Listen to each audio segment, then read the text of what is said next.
आम ओडिशार सबुठु बड़ पेडियाट्रिक हॉस्पिटल शिशु भवन विषय आउ थे प्रश्न करी जेहेतु ये हॉस्पिटल रो नुआ बिल्डिंग 2.5 वर्ष हो गलानी तैयारी सरी जाइए जा हो या भितरे लैंड टाइटल कन्वर्जन आउ फायर काम मध्य सरी जाइए तो मंत्री निश्चय ता विषय जानी थे मु जानिबा को चाहूँगी सर कि जेतिकी नुआ पोस्ट क्रिएशन करा जिवो डॉक्टर नर्स आउ अलगा स्टाफ रो शिशु भवन नुआ बिल्डिंग पाई तारो एबे कौन स्टेटस अच्छी कौन कौन स्टेप्स आपण नहीं फिल करबा पई केबे सुधा से पोस्ट फिल हो पारिबो ता संगरे गोटे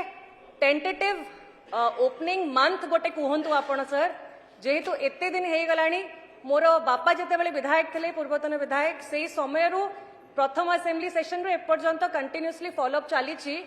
तो केबे सुधा गोटे टेंटेटिवली ओपनिंग डेट आमे रखिबा बोली आमे आशा करिवु आपन उत्तर पाइबु। ऑनरेबल स्पीकर मैडम धन्यवाद देवी विधायिका सोफिया फिरदौस मैडम को से कन्स्टेंटली आ उपरे गत सेशन रे मध्य क्वेश्चन करथिले ता उत्तर मध्य आमे देइथिलु एवं इज पर्सनली मॉनिटरिंग आमे भी मध्य गवर्नमेंट तरफ मॉनिटर करूछु एवं जो कथा कहूतिले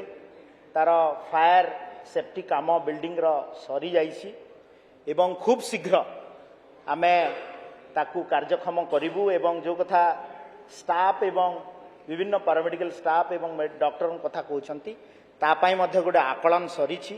एवं एबे जो आमे एडवर्टाइजमेंट बाहर करिवु ता हिसाब रे तांको एवं डॉक्टर एवं पैरामेडिकल स्टाफ रो स्ट्रेंथ एवं रेडी ही गला परे बहुत अल्प दिन भितरे आमे ताकू आरंभ करिवा पई आमे चेष्टा करू।